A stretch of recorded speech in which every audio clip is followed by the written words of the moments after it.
Hello friends, હું જે Patel from pioneer school of science આપનું સ્વાગત કરું છું. વિદ્યાર્થી મિત્રો, આપણે અગાઉના લેક્ચરની અંદર આપણે એક્ઝામ્પલ જુદા જુદા ગણ્યા હતા.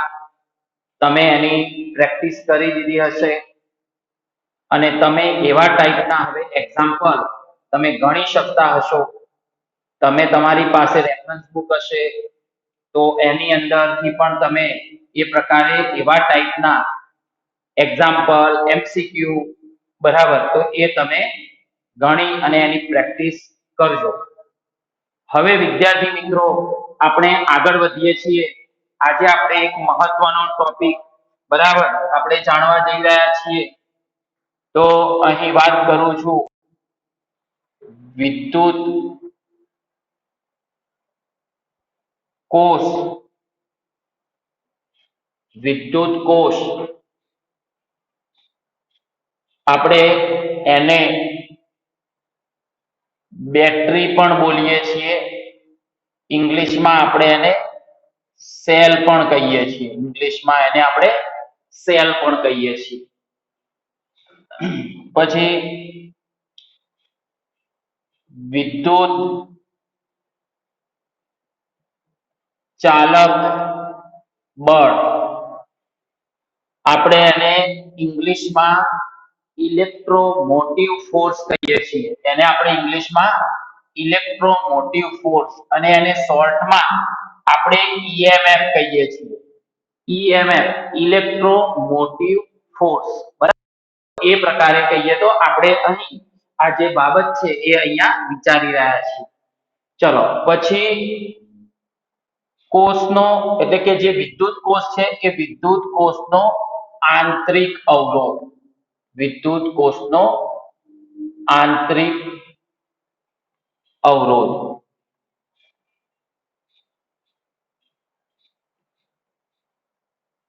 આંતરિક અવરોધ માટે સ્મોલ આર સંજ્ઞા વપરાય છે.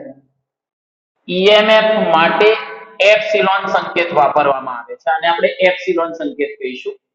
આંતરિક અવરોધ અને આગળ બેટરીનો ટર્મિનલ વોલ્ટેજ. બેટરીનો ટર્મિનલ વોલ્ટેજ. ટર્મિનલ વોલ્ટેજને આપણે V સંકેત વડે દર્શાવીએ છીએ. ટર્મિનલ વોલ્ટેજને આપણે V સંકેત વડે દર્શાવીએ છીએ. તો આપણે આજે આ જે બધી બાબતો છે એ આપણે વિદ્યુત કોષ સેલ એટલે કે બેટરી ની આપણે વાત કરીશું. અહીં વિદ્યુત ચાલક બળ તો કોનું? બેટરીનું કે સેલનું? બરાબર છે. તો એ પ્રકારે બેટરીનું વિદ્યુત ચાલક બળ એટલે કે બેટરીનું ઈએમએફ બરાબર. પછી બેટરીનો આંતરિક અવરોધ બરાબર છે. બેટરીનો ટર્મિનલ વોલ્ટેજ. તો અહીં આવી બધી બાબતોને આપણે જરા આજે સ્પષ્ટ કરવાના છીએ કે આ બધી બાબતોમાં શું ફરક છે, કઈ બાબત શું દર્શાવી રહી છે. તો એ બધું આપણે અહીંયા સમજવાના છીએ. તો ચલો એ હું વાત કરું સમજવાની એના પહેલા હું અહીંયા એક બાબત ક્લિયર કરું છું. માની લો આ કોઈ વાહક છે. આ કોઈ વાહક છે બરાબર. ચલો આ વાહકનો કઈક અવરોધ હશે આપણે ક્લિયરલી. હવે આપણે આ વાહકની અંદર મારે પ્રવાહ વહેવડાવવો છે. શું વહેવડાવવો છે? પ્રવાહ. તો મારે પ્રવાહ વહેવડાવવો હોય તો મારે આમાંથી વિદ્યુત ભારની ગતિ કરાવવી પડે. તમને ખ્યાલ છે વિદ્યુત ભારની ગતિ થવાથી વિદ્યુત પ્રવાહનું નિર્માણ થાય. હવે બાબત એ છે કે માની લો કે આપણે કંઈક અહીંયા વિદ્યુત ભાર હતો, આ જગ્યાએ વિદ્યુત ભાર હતો. એને તમને એ પણ ખબર છે કે વિદ્યુત ભારને ગતિ કરાવવા માટે કંઈક ઉર્જા આપવી પડે તો એ ગતિ કરશે. વિદ્યુત ભારની ગતિ થશે તો વિદ્યુત પ્રવાહનું નિર્માણ થશે. તો માની લો કે અહીંયા કોઈ વિદ્યુત ભાર છે, મેં એ વિદ્યુત ભારને ઉર્જા આપી તો એ વિદ્યુત ભારે અહીંયાથી આમ ગતિ કરીને માની લો આ છેડે પહોંચે છે. આ વાહકનો કંઈક અવરોધ છે તો મેં જે અહીં આ વિદ્યુત ભારને ઉર્જા આપી છે બરાબર છે. તો આ વિદ્યુતભાર ગતિ કરીને અહીં પહોંચશે એટલે એની ઊર્જા ખર્ચાઈ ગઈ હશે. અહીં કઈ એની પાસે ઊર્જા હશે, અહીં પહોંચશે એટલે એની ઊર્જા શું થઈ ગઈ? 0. બરાબર. તો જ્યારે ઊર્જા, કેમ કે જ્યારે વિદ્યુતભાર વાહકમાંથી કે કોઈ અવરોધમાંથી પસાર થાય છે એટલે એની ઊર્જા ખર્ચાય છે. એ પ્રમાણે અહીંયાથી શરૂ કરશે તો એ અહીંયા આવશે એટલે ઊર્જા એની પૂરી થઈ ગઈ છે. બરાબર. હવે જો આને ફરીથી પાછી ઊર્જા નહીં આપવામાં આવે તો અહીં વિદ્યુતભારની ગતિ અટકી જશે. આમ પરિપથમાં પ્રવાહ સતત વહે એ માટે આપણે એક એવી રચના, એક એવો સ્ત્રોત કે એવો ઊર્જાનો સ્ત્રોત આપણે અહીં જરૂર પડશે કે જેની મદદથી વિદ્યુતભારને આપણે સતત ઊર્જા આપી શકીએ અને એ ઊર્જા આપવાથી પાછી વિદ્યુતભાર પાસે ઊર્જા આવી જશે એટલે પાછો ફરીને અહીંયા આવશે. બરાબર છે. પાછો 0 થઈ જશે, પાછી અહીંયાથી ઊર્જા મળશે. તો આપણે અહીં આ જે જગ્યા છે ત્યાં આગળ આપણે કહીએ તો વિદ્યુત કોષ લગાવીશું. શું લગાવીશું? વિદ્યુત કોષ એટલે કે બેટરી. બરાબર છે.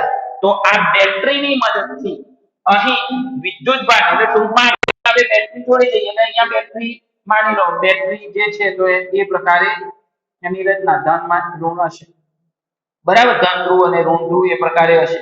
તો અહીંયા જ્યારે વિદ્યુતભાર પહોંચશે એટલે એની ઊર્જા 0 થઈ જશે. આ બેટરી દ્વારા એ વિદ્યુતભારને કઈ ઊર્જા આપવામાં આવશે એટલે એની અંદર પાછી દાખલ થઈ જશે ઊર્જા. આ વિદ્યુતભાર ઊર્જા વાળો એ પાછો ગતિ કરશે પણ એની ઊર્જા અવરોધો, વાહકતા અવરોધોના લીધે ખર્ચાઈ જશે ને અહીંયા પહોંચશે એટલે 0. બરાબર છે. ક્લિયર? ઓકે. પાછી ફરીથી બેટરી દ્વારા ઊર્જા મળશે વિદ્યુતભાર, પાછી એની ગતિ ચાલુ રહેશે. આમ સતત આ પ્રક્રિયા ચાલુ રહેશે. બરાબર છે. તો આપણે આ બાબત અહીંયા વિચારી રહ્યા છીએ, મીન્સ એને આપણે સમજી રહ્યા છીએ. તો આના ઉપરથી પહેલી હું અહીંયા જે બાબત વિચારી રહ્યો છું, મીન્સ પહેલું આપણે વિદ્યુત કોષની આપણે વાત કરી રહ્યા છીએ એટલે કે બેટરી. બરાબર છે. તો મેં તમને વાત કરી એ મુજબ વિદ્યુત કોષ એટલે કે બેટરી શું? તો પહેલી વિદ્યુત પ્રવાહનું નિર્માણ કરવા માટે વિદ્યુત ભારને ગતિ કરાવવી પડે છે. ક્લિયર? ઓકે. બીજી બાબત એ છે કે વિદ્યુત ભારને ગતિ કરાવવા માટે ઊર્જા આપવી પડે છે અને આવો ઊર્જાનો સ્ત્રોત, આ ઊર્જા જે આપવા માટે જે ઊર્જાનો સ્ત્રોત એ વિદ્યુત કોષ કહેવાય છે. વિદ્યુત કોષ દ્વારા એટલે કે વિદ્યુત કોષ એક ઊર્જાનો સ્ત્રોત છે કે જેના દ્વારા પરિપથમાં વિદ્યુતભારને ઊર્જા મળે છે અને એની ગતિ થવાથી પરિપથમાં વિદ્યુત પ્રવાહનું નિર્માણ થાય છે. બરાબર છે. એટલે ટૂંકમાં વિદ્યુત કોષ એ ઊર્જાનો સ્ત્રોત. હું અહીંયા પોઈન્ટ્સ લખું છું. બરાબર છે. ક્લિયર? ઓકે. બીજી બાબત, તમને એ પ્રશ્ન થશે કે સાહેબ વિદ્યુત કોષમાં કેવી રીતે ઊર્જા મળશે? તો આપણે જુદા જુદા પ્રકારના સેલ્સનો આપણે યુઝ કરીએ છીએ. Cell, battery. બરાબર છે. આપણા મોબાઈલ ફોનમાં પણ બેટરી છે. તમે જુઓ આપણા રિમોટ કંટ્રોલ છે એમાં પાવર આપણે લગાવીએ છીએ એ સેલ કહેવાય છે. તો આ એક પ્રકારે બેટરીનું સેલ કહેવાય છે બધા. બરાબર છે. એટલે કે એક પ્રકારે વિદ્યુત કોષ કહેવાય છે. તો અહીં વિદ્યુત કોષ ઊર્જાનો સ્ત્રોત કેવી રીતે છે? તો કોઈ પણ સેલ છે એ પ્રમાણે તો એની અંદર કઈ તો કેમિકલ રહેલું હોય છે, રસાયણ, અને એની અંદર થતી રાસાયણિક પ્રક્રિયાનું વિદ્યુતમાં રૂપાંતરણ થાય છે. એટલે કે વિદ્યુત કોષ એ રાસાયણિક ઊર્જાનું શું કરે છે? વિદ્યુત ઊર્જામાં રૂપાંતરણ કરે છે. વિદ્યુત કોષ એ રાસાયણિક ઊર્જાનું વિદ્યુત ઊર્જામાં રૂપાંતરણ કરે છે. વિદ્યુત કોષ માટે આપણે સંકેત શું કરીએ છીએ? તો વિદ્યુત કોષ માટે આપણે આ પ્રકારે સંકેત કરીએ છીએ. આમાં આ લાંબી જે લાઈન છે એ ધન ધ્રુવ કહેવાય છે, ટૂંકી લાઈન છે એ ઋણ ધ્રુવ કહેવાય છે. લાંબી લાઈન જે છે ધન ધ્રુવ અને ટૂંકી લાઈન એ ઋણ ધ્રુવ કહેવાય છે બરાબર કોઈ પણ વિદ્યુત કોષ હશે એટલે એને એક ધન ધ્રુવ હશે અને બીજું ઋણ ધ્રુવ હશે બરાબર છે તો આ પ્રમાણે વિદ્યુત કોષ શું છે એની આપણે એક પ્રકારે સમજ મેળવી હવે એનાથી આગળ હું વાત કરું છું બરાબર વિદ્યુત ચાલક બળ આપણે એને ઈએમએફ કહીએ છીએ ઈએમએફ ને આપણે એપ્સિલોન વડે દર્શાવીએ છીએ તો આની તમને જુદી જુદી રીતે સમજ અહીં આપું છું એ પ્રકારે આપણે એને જરા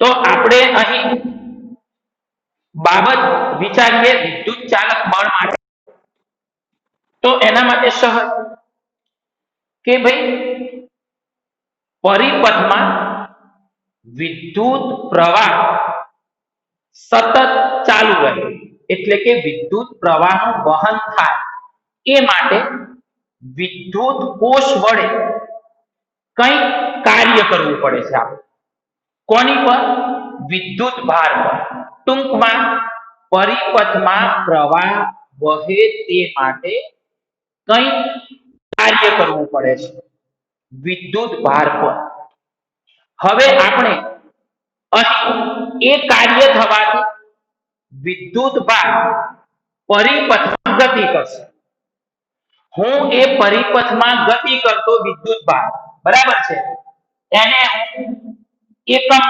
ધન વિદ્યુત ભાર ગણી લઉં શું ગણી લઉં એકમ ધન વિદ્યુત ભાર ચલો તો આપણે અહીં કેવું કહીશું કે સમગ્ર પરિપથમાં એટલે કે બેટરી સહિત એકમ ધન વિદ્યુત ભાર હું અહીંયા એકમ ધન વિદ્યુત ભારની વાત કરું છું તો એકમ ધન વિદ્યુત ભારને પરિપથમાં ગતિ કરાવવા માટે એટલે કે વહેવડાવવા માટે કંઈક કાર્ય કરવું પડે છે અને એ કાર્ય થવાથી વિદ્યુત ભારને કંઈક ઉર્જા મળે છે આ એકમ ધન વિદ્યુત ભારને વિદ્યુત કોષ દ્વારા ગતિ કરાવવા માટે પ્રાપ્ત થતી ઉર્જા એને આપણે વિદ્યુત કોષ દ્વારા થતું કાર્ય કહીશું એ કારણે આપણે બેટરીનું ઈએમએફ કહીએ છીએ એ કાર્યને આપણે બેટરીનું ઈએમએફ કહીએ છીએ એકદમ સરળતાથી એવું કહીશ માની લો કે હું અહીં વિદ્યુત ભાર જે આપણે વિદ્યુત ભાર બનાવડાવવો છે એ વિદ્યુત ભારને ક્યુ કહું શું કહું વિદ્યુત ભારને હું ક્યુ ધારો કે ક્યુ કુલમ વિદ્યુત ભાર બરાબર પરિપથમાં વહેવડાવવું છે એની ગતિ કરાવવી છે તો આ ગતિ કરાવવા માટે કરવું પડતું કાર્ય W છે ચલો કેટલું આ ક્યુ કુલમ વિદ્યુત ભારને વહેવડાવવા બરાબર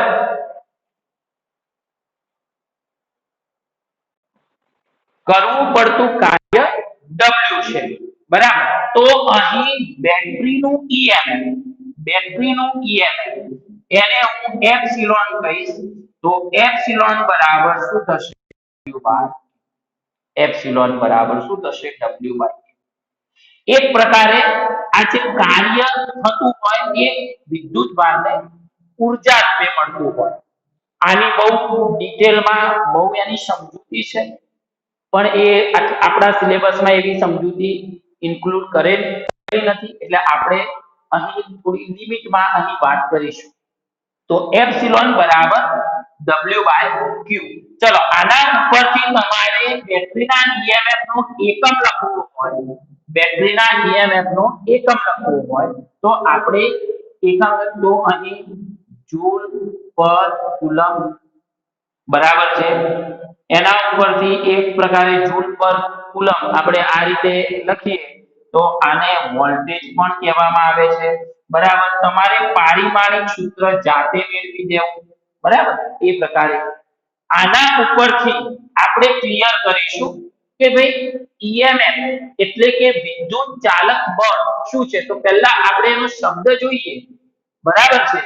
તો એ પ્રમાણે વિદ્યુત ચાલક બળ એટલે એના ઉપરથી એમ થાય કે બળ હશે. વાસ્તવમાં એ બળ નથી, એ એકમ ધન વિદ્યુત ભાર દીઠ ઊર્જા છે. શું છે? એકમ ધન વિદ્યુત ભાર દીઠ ઊર્જા છે.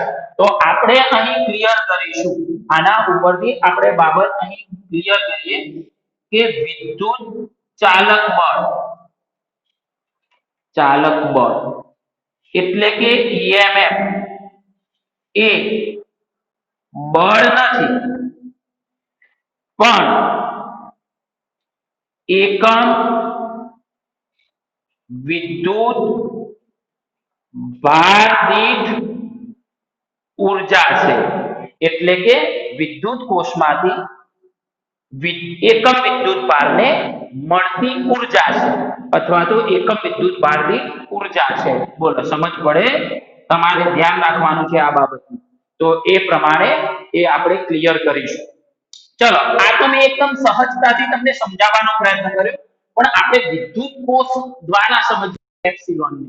એપ્સિલોન શું છે અને આપણે વિદ્યુત કોષ દ્વારા. તો હું અહીં એક વિદ્યુત કોષ દર્શાવું છું.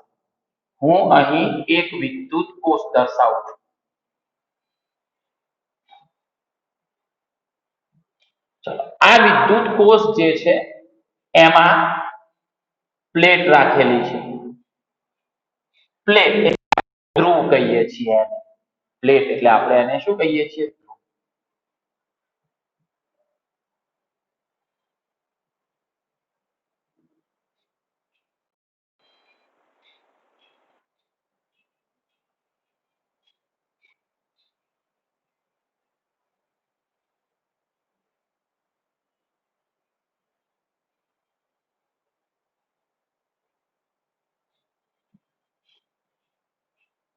આ પ્લેટ, આ આને P કહું છું, આને હું N કહું છું. હવે આ જે પ્લેટ રાખેલું છે, તો અહીં આમાં દ્રાવણ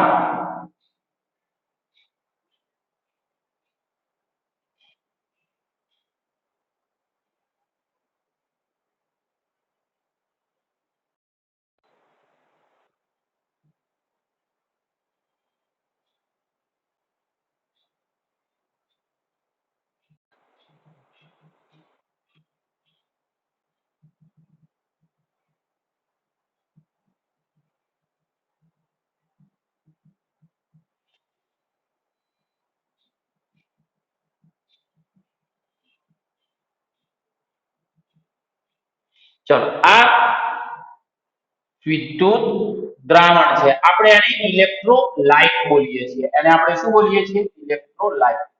બરાબર. આ P અને N એ પ્લેટો છે, ધાતુની પ્લેટો છે એ પ્રકારે. એટલે કે આપણે એને ઇલેક્ટ્રોન ધ્રુવ કહીએ છીએ. એમાં આ P એ ધન ધ્રુવ છે અને N એ ઋણ ધ્રુવ છે, બરાબર. હવે હું અહીં આ જે P જે પ્લેટ છે એની નજીક વિદ્યુત દ્રાવણનું બિંદુ હું કેપિટલ A કહું છું. અને એ જ રીતે આ જે N પ્લેટ છે એની નજીકનું વિદ્યુત દ્રાવણનું બિંદુ હું B કહું છું, બરાબર. આ કેપિટલ A અને આ કેપિટલ B, આ વિદ્યુત દ્રાવણ એટલે ટૂંકમાં એની નજીકનું. આ મેં સ્પેસ રાખ્યો છે એનો અર્થ એ નહીં, પણ સમજવા માટે કે આ પ્લેટ હશે એની નજીક વિદ્યુત દ્રાવણ આવતું જશે, તો એ જેટલું નજીક હશે એ બને એટલું નજીકનું જે વિદ્યુત દ્રાવણનો મેં પોઈન્ટ અહીંયા ધ્યાનમાં લીધું છે. તો આ P પ્લેટ માટે A અને N પ્લેટ માટે B. તો આ રીતે આપણે અહીં આ બાબત વિચારીએ છીએ, એને એ પ્રકારે મેં દર્શાવ્યું. ચલો, હવે આના ઉપરથી આપણે જનરલી વાત કરીએ તો આ જે વિદ્યુત દ્રાવણ છે એ આ પ્લેટ છે. તો અહીં આ જે ધન ધ્રુવ એટલે કે P પ્લેટ સૌથી નજીકનું બને એટલું નજીકનું વિદ્યુત દ્રાવણનું હું પોઈન્ટ એ લઉં છું તો એની વચ્ચેનો વિદ્યુત સ્થિતિમાનનો તફાવત કેટલો, એમની વચ્ચેનો વિદ્યુત સ્થિતિમાનનો તફાવત કેટલો. તો અહીં હું લખું છું P અને A વચ્ચેનો વિદ્યુત સ્થિતિમાનનો તફાવત, એટલે હું એને શોર્ટમાં લખી દઉં છું પોટેન્શિયલ ડિફરન્સ એટલે કે PD. બરાબર છે. P અને A વચ્ચેનો વિદ્યુત સ્થિતિમાનનો તફાવત એટલે કે PD. તો 10 પ્લેટ છે તો એ V+ લખું છું, વિદ્યુત સ્થિતિમાનનો તફાવત V+, અને આ V+ જે છે એ ગ્રેટર ધેન શું હોય છે 0. બરાબર. ઓકે, ચલો હવે એ જ રીતે અહીં આ જે B છે તો B અને આ F છે તો એ પ્રકારે N અને વિદ્યુત એની નજીકનું વિદ્યુત દ્રાવણ નું બિંદુ અથવા વિદ્યુત દ્રાવણ વચ્ચેનો, જો અહીંયા B વચ્ચેનો PD તો એ V+, સોરી ઋણ ધ્રુવ છે એટલે V-. ચલો ક્લિયર, ખ્યાલ આવે છે બાળકો અહીં હું શું વાત કરી રહ્યો છું? તો આ પ્રમાણે તો હવે આના ઉપરથી બરાબર મારે P અને N આ જે સ્થિતિ છે એ વખતે અહીં આની સાથે મેં કોઈ આ જે વિદ્યુત કોષ છે એને કોઈ બાહ્ય પરિપથમાં જોડ્યો નથી અથવા તો આની સાથે કોઈ મેં અવરોધ જોડ્યો નથી, બસ આટલી બાબત. તો એ વખતે P અને N વચ્ચેનો PD પોટેન્શિયલ ડિફરન્સ બરાબર છે તો એ કેટલો થાય?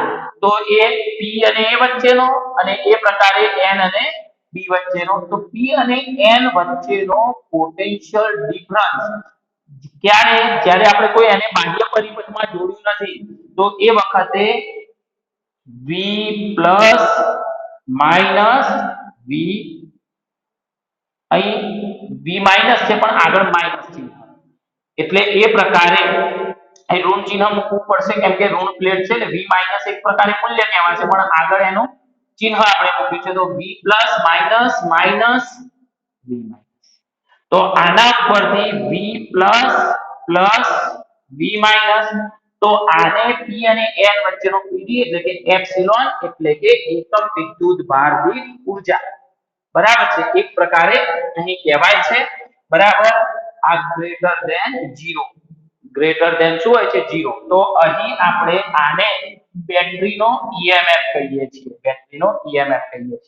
તો આ જે વસ્તુ છે એને મેં આ રીતે સમજાવવાનો પ્રયત્ન કર્યો છે કે એક્ચ્યુઅલ બરાબર વિદ્યુત ભાર કોષ છે. ચલો આ વિદ્યુત કોષ છે અને હું સીધી એકદમ સાદી ભાષામાં સમજાવું છું તમને, બરાબર છે. ચલો અહીં આ બેટરીનો ધ્રુવ, આ બાજુ બેટરીનો ધ્રુવ, બરાબર. એ પ્રમાણે હવે માની લો વિદ્યુત ભાર ગતિ કરીને અહીંયા આવ્યો એટલે અહીંયા જ્યારે વિદ્યુત ભાર આવશે એટલે એની પાસે ઊર્જા શું છે 0. તો આ બેટરી દ્વારા એને કંઈક ઊર્જા મળશે, આ બેટરી દ્વારા એને ઊર્જા મળશે એ પ્રકારે, અને એ ઊર્જા એટલે અહીંયા જ્યારે પણ છે તો એ ઊર્જા એની પાસે કંઈક હશે તો એ એને જે મળતી ઊર્જા બરાબર છે એકમ વિદ્યુત ભાર દીઠ ઊર્જા એટલે F. ક્લિયર? તો અહીં આ રીતે એ બાબતને અહીં સમજીએ છીએ, એ રીતે આપણે એને સમજીએ છીએ. તો આ રીતે એને ધ્યાનમાં રાખવાનું. ચલો હવે હું આનાથી થોડો આગળ વધું છું અને બાબત અહીંયા વિચારીએ છીએ આંતરિક અવરોધ વિશે. આંતરિક અવરોધ, તો અહીં હું હવે એની ચર્ચા કરું છું. આંતરિક અવરોધ,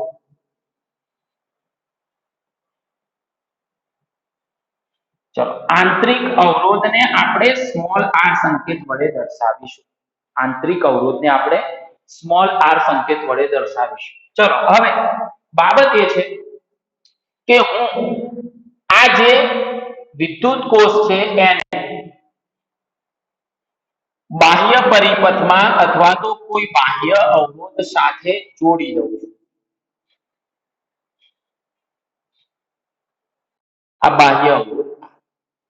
હવે બાબત એ છે કે વિદ્યુત ભાર અહીંયાથી અહીંયા વિદ્યુત ભાર તો માની લો એને ઊર્જા આપવામાં આવી એ ફરી અને અહીંયાથી આમ આ બાજુ થઈ અહીંયા પહોંચ્યો, બરાબર છે. એટલે ટૂંકમાં વિદ્યુત ભાર આ વિદ્યુત કોષની અંદર હું ધન વિદ્યુત ભારની વાત કરું છું, હા, ઇલેક્ટ્રોનની નહીં. તો વિદ્યુત કોષની અંદર બી થી એ તરફ એટલે ટૂંકમાં એન થી પી તરફ એટલે ધન વિદ્યુત ભાર હું જ્યારે બાહ્ય પરિપથમાં જોડું છું ત્યારે, બરાબર છે, તો ધન વિદ્યુત ભાર બાહ્ય પરિપથમાં પી થી એન તરફ ગતિ કરે છે એટલે બાહ્ય ભાર. પણ વિદ્યુત કોષમાં એન થી પી તરફ અંદર એન થી પી તરફ અહીં પી થી એન તરફ અહીં થઈને આમ થઈને આ પ્રકારે. તો આ એક ધ્યાનમાં રાખવાની બાબત છે. ચલો હવે બીજું આંતરિક અવરોધ બાબત શું છે? તો જ્યારે વિદ્યુત કોષમાં એ વિદ્યુત એને એન થી પી ઉપર જવું હશે તો એને વિદ્યુત દ્રાવણમાંથી પસાર થવું પડશે. એ વખતે આ એ અને બી વચ્ચે પણ વિદ્યુત સ્થિતિમાનનો તફાવત રચાવવો પડશે. તો એ રીતે જ્યારે વિદ્યુત ભાર અહીં કહીએ તો વિદ્યુત દ્રાવણની અંદર એ એન થી પી તરફ જાય છે ત્યારે એને વિદ્યુત દ્રાવણ તરફથી જે અવરોધ છે એ અવરોધનો સામનો કરવો પડે છે. ખબર પડી બાળકો? મિત્રો, સીધી સહજ બાબત છે કે જ્યારે વિદ્યુત દ્રાવણમાંથી પસાર થાય છે એન થી પી તરફ જાય છે તો એ વખતે એને વિદ્યુત દ્રાવણ તરફથી જે અવરોધ છે અથવા તો એનો આપણે વિદ્યુત ભારને સામનો કરવો પડે છે. અને આ અવરોધનો સામનો કરવાના ભાગરૂપે વિદ્યુત ભારને આપણે જે પણ ઉર્જા આપીએ છીએ એમાંથી કેટલોક ભાગ, બરાબર છે, એ પ્રમાણે વપરાઈ જતો હોય છે. તો અહીં વિદ્યુત ભારને વિદ્યુત દ્રાવણ તરફથી અવરોધનો સામનો કરવો પડે છે.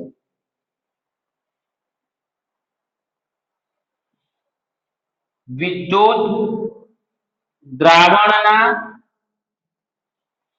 આ પરિમિત અવરોધને બેટરીનો અથવા તો વિદ્યુત કોષનો આંતરિક અવરોધ કહે છે. બરાબર? તો આ પ્રમાણે તમે બાબત વિચારી શકો છો અહીં. બરાબર? સીધી એકદમ. હવે આ ભલે મેં બધું પણ આમાં આટલી બાબત ક્લિયર રાખો. જ્યારે તમે બાહ્ય પરિપથમાં જોડો, સારી રીતે કોઈ બાહ્ય અવરોધ જોડો એના બે ધ્રુવો વચ્ચે, એટલે હવે વિદ્યુત ભાર જે છે એને આ વિદ્યુત દ્રાવણમાંથી પસાર થવું પડશે. એટલે એને વિદ્યુત દ્રાવણના અવરોધનો સામનો કરવો પડશે. વિદ્યુત દ્રાવણનો આ જે પરિમિત અવરોધ છે એને આપણે એ પ્રકારે બેટરીનો અથવા તો વિદ્યુત કોષનો આંતરિક અવરોધ કહીએ છીએ. બેટરીનો અથવા તો વિદ્યુત કોષનો શું કહીએ છીએ? આંતરિક અવરોધ કહીએ છીએ. ચલો, ક્લિયર? તો એ રીતે આપણે અહીં બાબત વિચારીએ છીએ. ચલો હવે એનાથી થોડીક આગળ વાત કરું.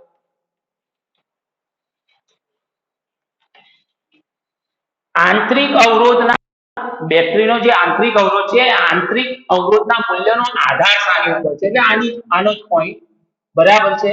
આંતરિક અવરોધ નો આધાર એ કોના પર આધાર રાખે છે? તો આપણે એ પણ જી નીટ માટે બધી બાબતો છે, તમારે હશે તો તમને ક્લિયર થશે. તો ચલો પહેલા તો આંતરિક અવરોધને હવે હું સ્મોલ r વડે દર્શાવીશ. તો પહેલી બાબત આંતરિક અવરોધના મૂલ્યનો આધાર. તો પહેલી બાબત આંતરિક અવરોધનું મૂલ્ય એ આ જે વિદ્યુત કોષ છે એમાં જે પ્લેટો હોય તો એ પ્લેટો વચ્ચેના અંતરના સમપ્રમાણમાં હોય છે. એટલે હું આખું વિધાન નથી લખતો, અહીંયા આ રીતે લખું છું, જ્યાં સ્મોલ ડી બરાબર બે પ્લેટો અથવા ધ્રુવ વચ્ચેનું અંતર. તો પહેલી બાબત આંતરિક અવરોધના મૂલ્યનો આધાર. તો આંતરિક અવરોધનું મૂલ્ય અથવા તો બેટરીનો આંતરિક અવરોધ એ બેટરીમાં વિદ્યુત કોષો જે છે એ વિદ્યુત કોષ એટલે બે વિદ્યુત કોષોની પ્લેટો વચ્ચેના અંતરના સમપ્રમાણમાં હોય છે, એટલે કે R proportional to D. ચલો પછી બીજી બાબત એ છે કે આ પ્લેટો જે છે ધ્રુવો એ વિદ્યુત દ્રાવણમાં ડૂબેલા હોય, પૂરા ડૂબેલા હોય, અંશતઃ ડૂબેલા હોય, અડધા ડૂબેલા હોય. તો એ વખતે એનો જે જેટલો ભાગ દ્રાવણમાં ડૂબેલો છે એટલે કે એ વખતે એનું જેટલું ક્ષેત્રફળ છે, બરાબર છે. તો એ રીતે હું અહીંયા કહીશ કે ભાઈ આંતરિક અવરોધ એ એના જે પ્લેટનું ક્ષેત્રફળ એટલે ડૂબેલ પ્લેટ ના ક્ષેત્રફળના વ્યસ્ત પ્રમાણમાં, બરાબર છે.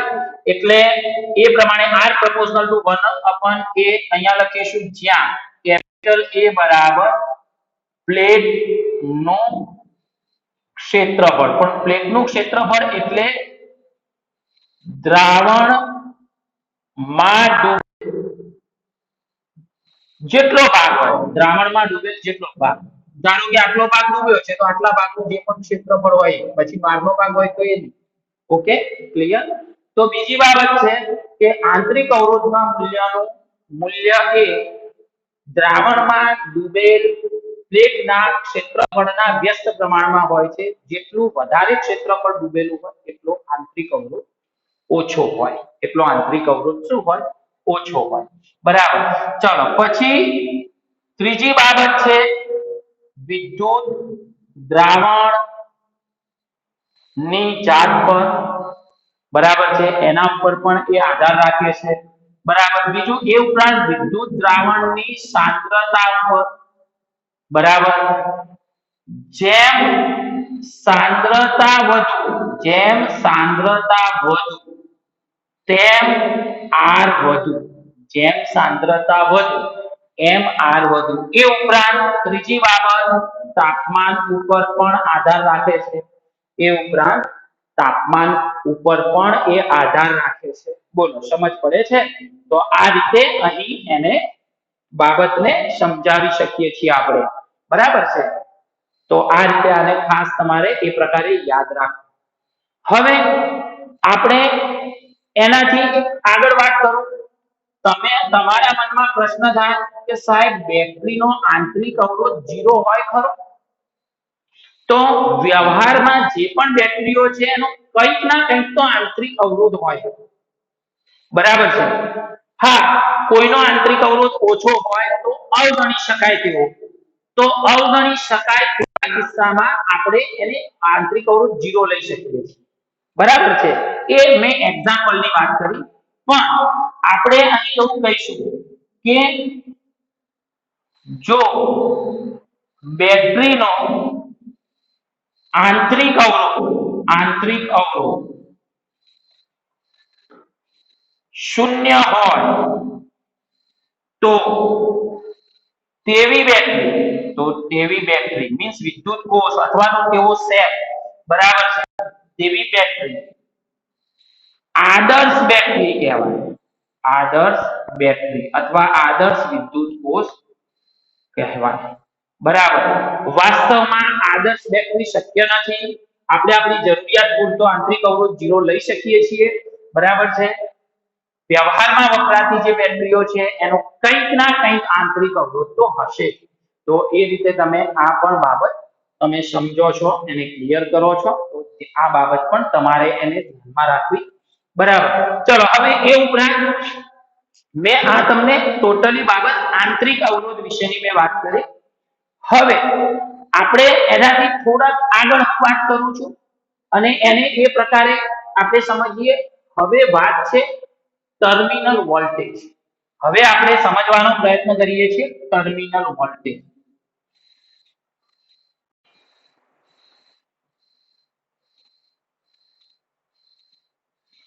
ટર્મિનલ વોલ્ટેજને આપણે V વડે દર્શાવીશું. તો હવે ક્લિયર કહી દીધું છે કે ભાઈ ઈએમએફ એટલે શું? તો ઈએમએફ એટલે બેટરી દ્વારા વિદ્યુત કોષ વડે વિદ્યુત ભારને પરિપથમાં વહેવડાવવા માટે એકમ વિદ્યુત ભાર દીઠ મળતી ઊર્જા એટલે શું કહેવાય છે? તો હવે હું સહજ આના પરથી બાબત ક્લિયર કરું કે આપણે જાણીએ છીએ કે એકમ વિદ્યુત ભારને બેટરી દ્વારા કેટલી ઊર્જા મળે છે? તો બેટરી દ્વારા એપ્સિલોન જેટલી ઊર્જા મળે છે એકમ વિદ્યુત ભારને બેટરી વડે એકમ વિદ્યુત ભાર દીઠ ઊર્જા એટલે એકમ વિદ્યુત ભારને મળતી ઊર્જા કેટલી? એપ્સિલોન. કેટલી? એપ્સિલોન. હવે અહીં સહજ રીતે વિચારો કે ભાઈ બેટરી દ્વારા બરાબર છે આપણે આને આ રીતે પણ વિચારજો, આ રીતે પણ વિચારજો. ચલો અહીં ચલો તો બેટરી દ્વારા વિદ્યુત ભારને એકમ વિદ્યુત ભારને એપ્સિલોન જેટલી ઊર્જા મળે. તો હવે એ વિદ્યુત ભાર જ્યારે અહીંયા પહોંચશે એટલે અહીંયા તો ચલો તો અહીંયા પહોંચશે તો એ ઊર્જા એપ્સિલોન જેટલી હશે? તો નહીં હોય. કેમ? કારણ કે વિદ્યુત ભારને એપ્સિલોન જેટલી ઊર્જા તો મળે પણ એ જ્યારે વિદ્યુત ભાર વિદ્યુત દ્રાવણમાંથી પસાર થશે એટલે વિદ્યુત દ્રાવણના આંતરિક અવરોધને અનુરૂપ એનામાંથી કઈ ઊર્જા ખર્ચાઈ જશે એટલે એને મળી છે ઊર્જા એકમ વિદ્યુત ભારથી ઊર્જા એપ્સિલોન મળી છે. પણ શું થશે? બેટરીનો આંતરિક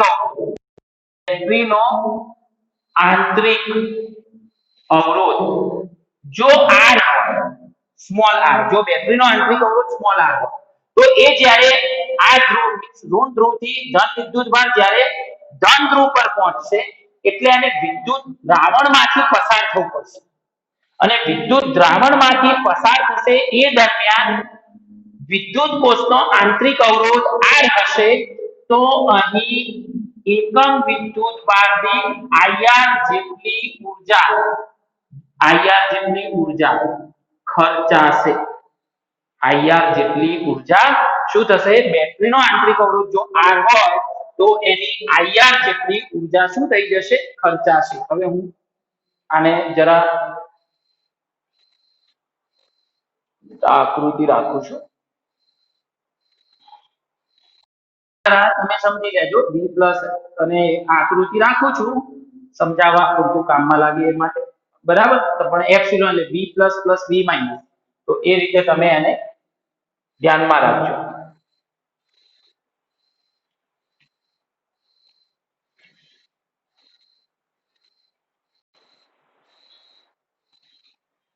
ચલો હવે તો અહીં એકમ વિદ્યુત ભારથી ઊર્જા મળી કેટલી? એપ્સિલોન.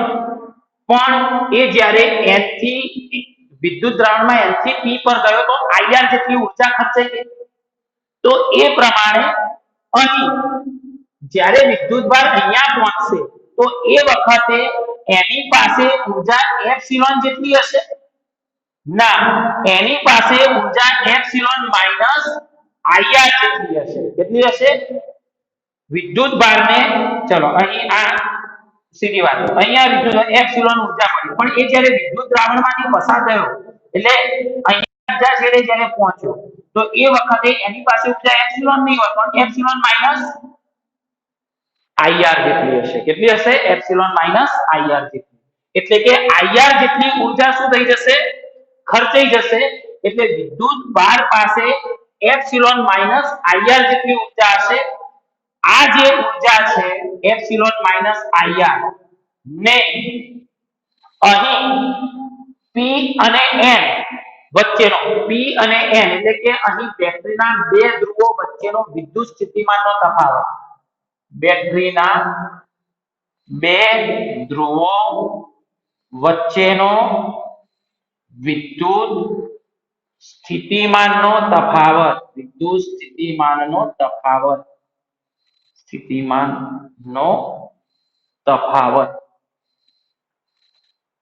એટલે કે પીડી અથવા ટર્મિનલ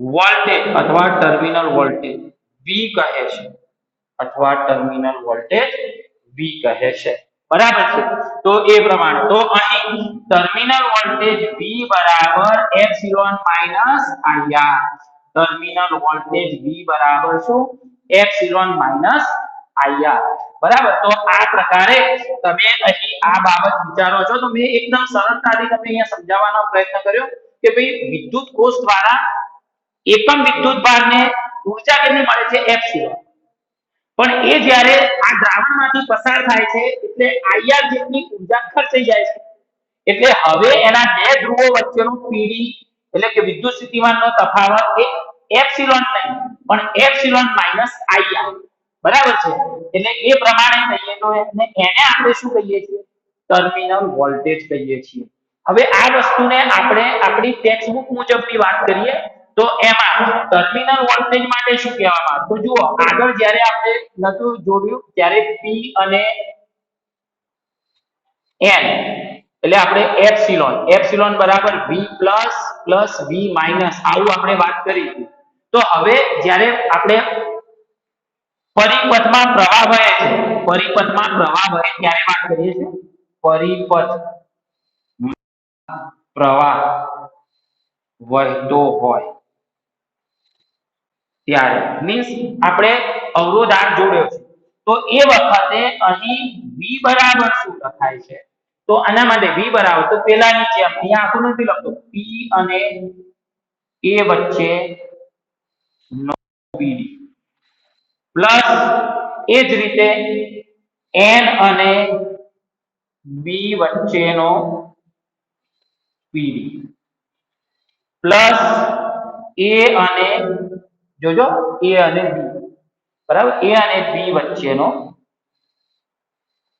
PD ચલો ક્લિયર તો આ રીતે બાબત લખીએ છીએ હવે આમાં આ જે તો એ તો તમને ખબર જ છે V plus V minus okay હવે A અને B વચ્ચેનો PD એટલે એ શું છે એકમ વિદ્યુત ભારની આંતરિક અવરોધના લીધે ખર્ચાતી ઊર્જા એટલે ખર્ચાય છે એટલે એને હું IR વડે દર્શાવીશ પણ આગળ શું મૂકીશ માઈનસ ચિહ્ન મૂકીશ શું મૂકીશ માઈનસ ચિહ્ન તો અહીં V પ્લસ V માઈનસ એટલે આપણે એને એપ્સિલોન મૂકીશું તો V epsilon minus IR V epsilon minus IR V epsilon minus IR તમે આ પ્રકારે તમને પદ મળશે તમે અહીં વિચારી શકશો બોલો સમજ પડે છે ક્લિયર ઓકે તો આ રીતે આપણે ટર્મિનલ વોલ્ટેજ નું સૂત્ર આપણે લાવ્યા છીએ શું લાવ્યા છીએ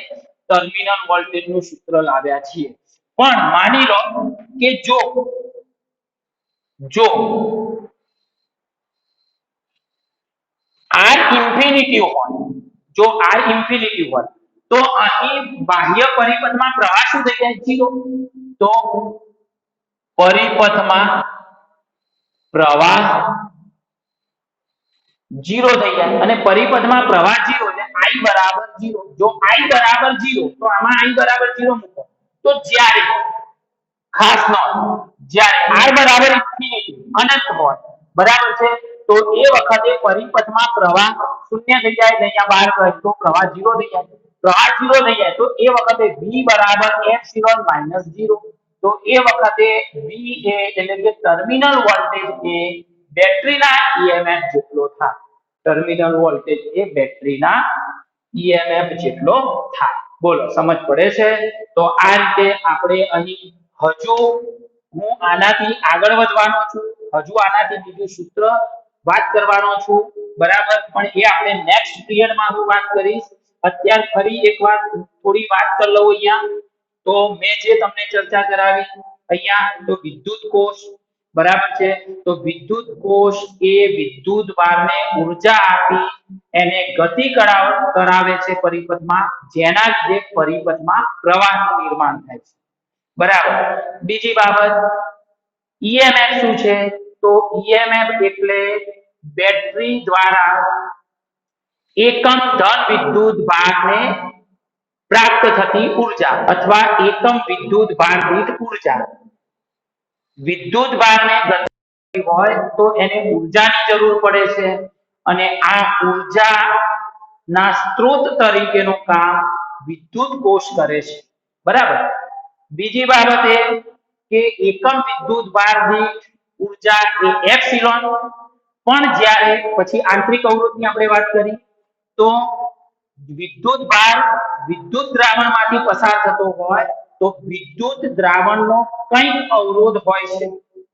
આ અવરોધનો સામનો વિદ્યુત ભારે કરવો પડે છે, જેને બેટરીનો આંતરિક અવરોધ કહેવામાં આવે છે. વિદ્યુત ભારને માની લો એકમ વિદ્યુત ભારને વિદ્યુત કોષ દ્વારા એપ્સિલોન ઉર્જા મળી. કેટલી ઉર્જા મળી? એપ્સિલોન. પણ એ વિદ્યુત ભાર દ્રાવણમાંથી પસાર થશે એટલે IR જેટલી ઉર્જા ખર્ચાઈ જશે. તો એ વખતે એની પાસે એપ્સિલોન માઈનસ IR જેટલી ઉર્જા હશે. એકમ વિદ્યુત ભાર દીઠ છે. આ એકમ વિદ્યુત ભાર દીઠ ઉર્જા જે એપ્સિલોન માઈનસ IR એ બેટરીના બે ધ્રુવો વચ્ચેનો વિદ્યુત સ્થિતિમાનનો તફાવત છે. વિદ્યુત સ્થિતિમાનનો તફાવત એટલે કે ટર્મિનલ વોલ્ટેજ કહેવાય છે. ટર્મિનલ વોલ્ટેજ V બરાબર એપ્સિલોન માઈનસ IR આપણે સૂત્ર આપણે દર્શાવીએ છીએ. તો એને ધ્યાનમાં રાખજો અને મેં તમને આ જુદી જુદી બાબત દ્વારા પ્રયત્ન કર્યો છે. બરાબર. જો R બરાબર ઇન્ફિનિટી હોય એટલે આ અવરોધ તો I 0 થઈ જાય તો એ વખતે V બરાબર એપ્સિલોન કહેવાય. આ વખતે ઓપન સર્કિટ પરિપથ છે એમ કહેવાય. Open circuit. આને હું હજુ આગળના લેક્ચરમાં હું હજુ વધારે બાબત ક્લિયર કરવાનો છું. હજુ તો આપણે ખાલી અહીંયા પહોંચે હજુ આમાં ડીપમાં આપણે બાબત વિચારવાના છીએ. તો હું આજે અહીંયા વિરામ લઉં છું. Thank you very much.